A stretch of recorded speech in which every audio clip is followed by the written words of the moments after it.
these pieces are from a series of mine called the Valkyries. I brought Seondeok, named after the first Korean queen in the history of Korea.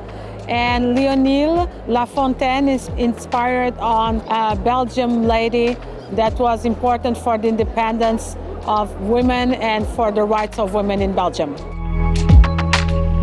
They were made after a large piece that I made for the Défilé of Dior Autumn-Winter 23, and all the rest of the crafts are made in my studio. They're handmade, there's tricot, crochet, embroidery, a lot of details. And then I made some smaller works that were displayed a little bit all over the world.